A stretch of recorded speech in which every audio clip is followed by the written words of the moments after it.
Astrology simplified में आपका स्वागत है। ज्योतिष सलाह में आज हम बात करेंगे आपके कुंडली के दसम भाव के बारे में। कुंडली का जो दसम भाव है, जिससे कि हम आज क्या बात कर रहे हैं, हमारे व्यवसाय के बारे में, नौकरी के बारे में, इसके बारे में आज जानकारी लेने का प्रयत्न करेंगे। तो जो भी लग्न कुंडली है, उसका जो दसम भाव, वो केंद्र का जो भाव होता है, उसको हम अपने कर्म क्षेत्र का भाव कहलाते हैं। तो हमारा जो भी कर्म बनता है, उसको इस पे थोड़ा हाईलाइट करने का हम कोशिश करेंगे। तो जब भी हमको कोई कर्म व्यवसाय चुनना है, तो उसके लिए आपको जो दसम भाव का पे देखना पड़ता है। दसम भाव पे ये देखने के लिए, जब भी कोई प्रश्न आया कि भाई नौकरी के बारे में, व्यवसाय के बारे में, तो यहाँ पे आपको क्या देगा, दसम भाव को देखना है। दसम भाव में जो राशि है उसको देखना है, उसके स्वामी को देखना है, वहाँ बैठे हुए ग्रहों को देखना है, उस पर दृष्टि डालने वाले ग्रहों को देखना है।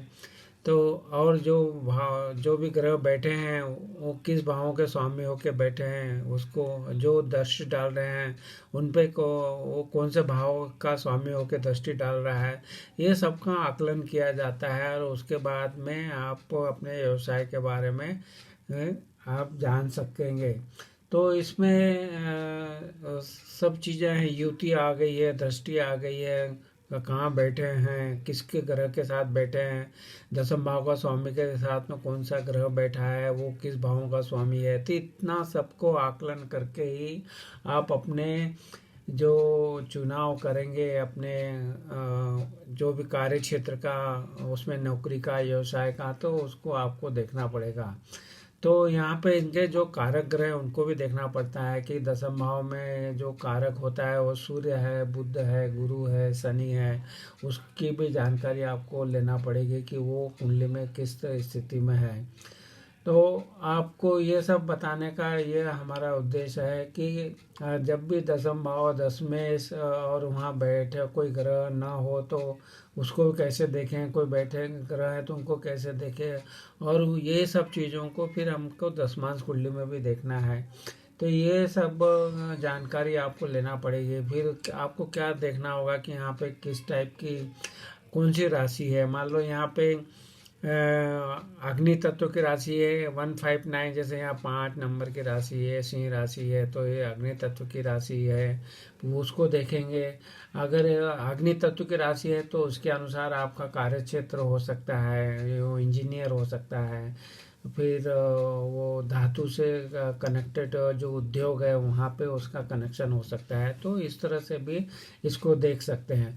मान लो आपकी कुंडली में यहाँ पे वायु तत्व की राशि 3, 7, 11, मतलब मिथुन, तुला, कुंभ है, तो उसके अनुसार भी आपको देखना पड़ेगा। तो ये जो इनका जो कार्य है, मिथुन राशि और तुला और कुंभ राशि का, ये इलेक्ट्रॉनिक्स से कार्य क्षेत्र है, वैज्ञानिक है, लेखक है, शोध करने वाले हैं, ऐसा इसको जान सकते हैं। अगर दसम भाव में जल तत्व की जो राशियां हैं, कर्क, वृश्चिक, मीन, अगर यहाँ पे आएगी, तो जल तत्व जैसा नाम है वैसे ही तरल पदार्थ आ गए, रसायन आ गए, जीव विज्ञान आ गया, शराब के उद्योग हैं, और जहाज राज्य में पानी से संबंधित कार्य, सब पानी से रिलेटेड सब चीज़ें आ गए, तो इनका उसका असर होगा यहाँ पे। फिर ये तत्वों की राशियाँ देख ली। यहाँ पे फिर आप देखेंगे, देखो चर राशि है कि स्थिर राशि है, दुस्वभाव राशि है, उसका भी प्रभाव आता है। तो यहाँ पे चर राशि में 1, 4, 7, 10 है, जो ये राशियाँ अगर दसम भाव में पड़ेगी तो ये चर राशि है। तो जैसा चर नाम है, वैसे ही उसे कार्य क्षेत्र भी जो रहेगा, वो रहेगा, जो चलायमान जैसा कार्य क्षेत्र रहेगा, वो देख सकते हैं आप। अगर स्थिर राशि है, जैसे यहाँ 5 नंबर की है, तो मतलब वृषभ, सिंह, वृश्चिक, कुंभ राशि, ये स्थिर राशि है। तो आपका जो कार्य क्षेत्र ऐसा है जो स्थिरता का होना चाहिए, वो दर्शाता है। तो ये कार्य क्षेत्र, इसमें प्रशासन में जो आप कार्य करने वाले रहते हैं, व्यापार में जो कार्य करते हैं, उनसे संबंधित जो उद्योग है, उसके लिए अच्छी है। फिर द्विस्वभाव राशि मान लो यहाँ पे आ जाती है, मिथुन, कन्या, धनु और मीन। तो ये दो स्वभाव राशि है, इसके लिए दोनों तरह के कार्य क्षेत्र हैं, चलायमान और स्थिर, दोनों का यहाँ पे उसका आप देख सकते हैं, उपयोग कर सकते हैं आप। तो जो उसके अब मान लो यहाँ पे जैसी राशियाँ हैं, तो आपको ये भी देखना है कि जो अगर मेष राशि है तो उसका कार्य क्षेत्र क्या होगा। जैसे कि वो साहस का प्रतीक है, तो पुलिस, सेना, वैज्ञानिक है, इंजीनियर है, डॉक्टर है आदि कार्य क्षेत्र हो सकते हैं। वृषभ है जो आपकी जो राशि स्थिर राशि है, और ये जो इसके लिए जो कार्य क्षेत्र हो सकते हैं वो उद्योगपतियों के उसमें भी स्थिरता आती है। तो वृषभ जो है शुक्र का शुक्र प्रधान राशि है, तो इसका उससे भी कनेक्शन हो सकता है। तो फैशन है, इसके लिए फैशन संबंधित कार्य क्षेत्र है। बैंक के कार्य क्षेत्र है, संचार के आज के कार्य क्षेत्र है, इलेक्ट्रॉनिक्स है। तो इस तरह गायन वादन आदि का भी हो सकता है। अगर मैं यहाँ 3 नंबर की राशि है 10वें भाव में, तो वो मिथुन राशि है। मिथुन राशि का जो स्वामी बनता है बुध है।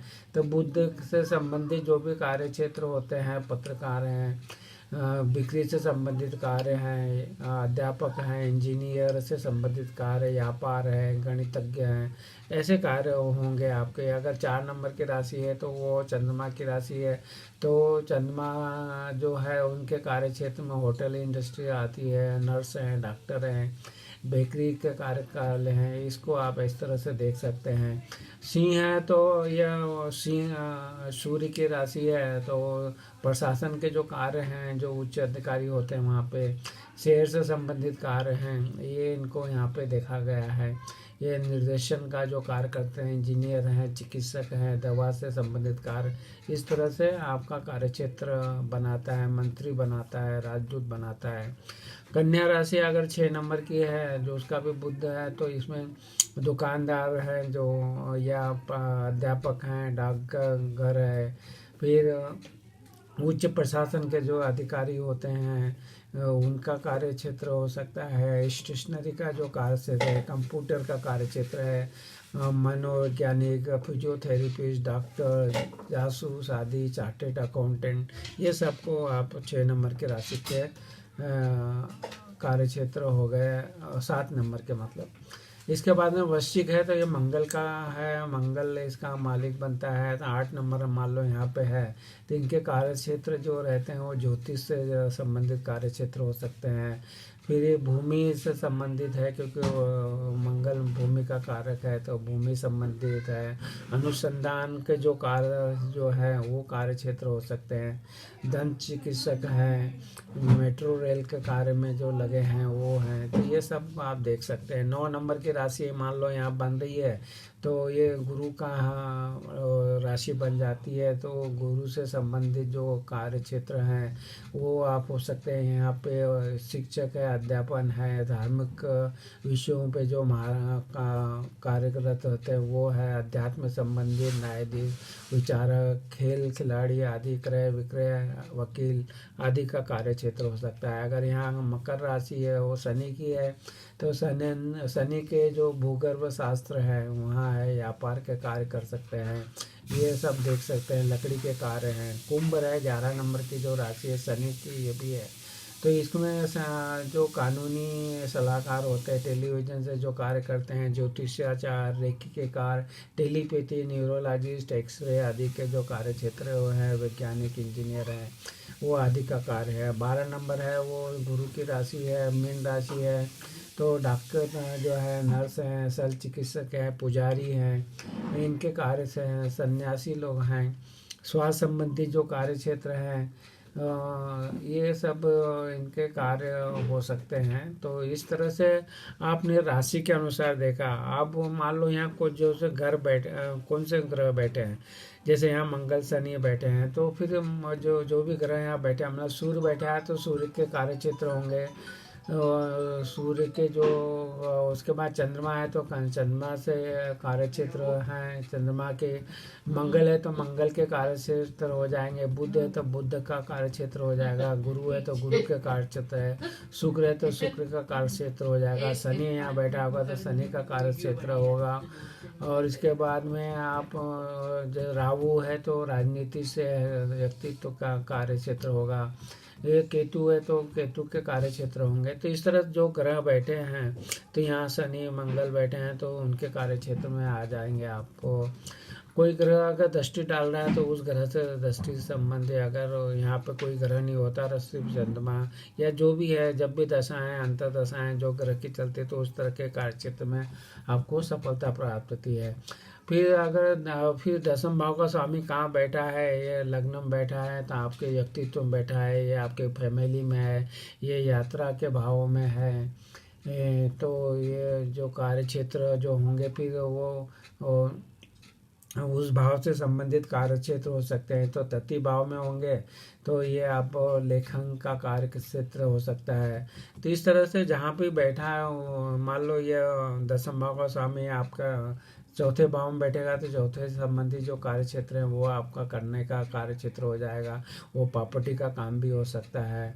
इस तरह से आप पंचम भाव में है तो वो आप ज्योतिषी हो सकते हैं, धर्म गुरु हो सकते हैं, प्रशासक हो सकते हैं अच्छे। तो इस तरह से आप देख सकते हैं कि कहाँ बैठा है। अगर दसम भाव समय छठे भाव में बैठेगा तो छठे भाव से वकील हैं, डॉक्टर हैं, हॉस्पिटल के व्यवसाय हैं, जो भी नौकरी है आप कर रहे हैं वो सब अपने इसमें आ जाएंगे। तो सप्तम भाव में बैठेगा तो ये व्यापार का भाव भी है, तो आप साझेदारी का व्यापार कर सकते हैं। ये पत्नी के से मदद ले सकते हैं कि पत्नी का भाव भी है यहाँ पे।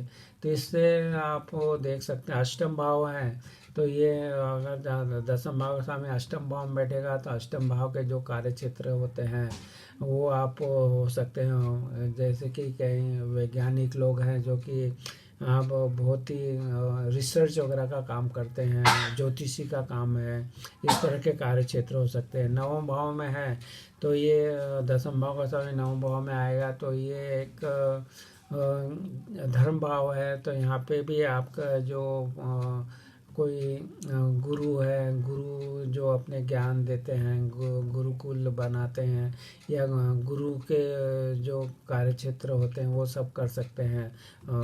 और दसम भाव में अपने ही सौगरी हो जाएंगे, मतलब यहीं पे बैठेगा। तो दसम भाव का काम है जो शासन के कार्य हैं, पद प्रतिष्ठा का कार्य है वो आपका होगा।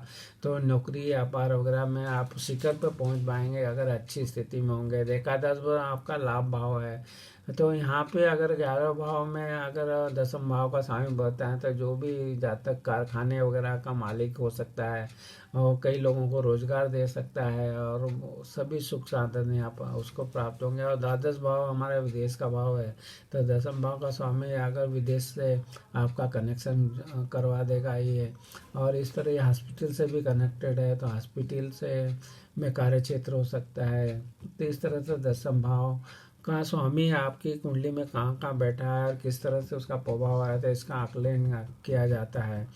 तो जब भी दसम भाव में जो भी ग्रह है उसकी दशा चलती है, मान लो दसम भाव में सूर्य है तो सूर्य की जब भी दशा चलेगी तो सूर्य के जो कार्यच्छेद है उसके कारण आपको पद प्रतिष्ठा वगैरह आदि मिलेगी और विदेश में यहाँ पे सक्सेस मिलेगी। तो इस तरह देख सकते हैं कि कहाँ बैठा है उसके अनुसार वो जो ग्रह है वहाँ बन रहा है दसम भाव का स्वामी उसके अनुसार फल देगा। तो चंद्र मंगल बुध जो भी आपका दसम भाव का स्वामी है तो उस तरह से फल देगा। तो ये इस जब भी आप अपनी कुंडली में रोजगार और इसके बारे में बात करेंगे तो आपको देखना का कौन सा ग्रह बली है और किस तरह से उसका है। और जिस तरह से हमने लग्न कुंडली का अध्ययन किया ऐसा ही आपको दसवां कुंडली में भी इसका अध्ययन करके आपको देखना है कि किस तरह से ये ग्रहों का प्रभाव आ रहा है और वैसे ही आपको ये फल प्राप्त होगा। तो आपको हमारे चैनल पसंद आ रहे तो चैनल एस्ट्रोलॉजी सिंप्लीफाइड को ज़रूर सब्सक्राइब कीजिए, वीडियो को भी लाइक और शेयर कीजिए। आपने हमारे चैनल सब्सक्राइब किया, वीडियो को लाइक किया, शेयर किया, इसके लिए बहुत बहुत धन्यवाद।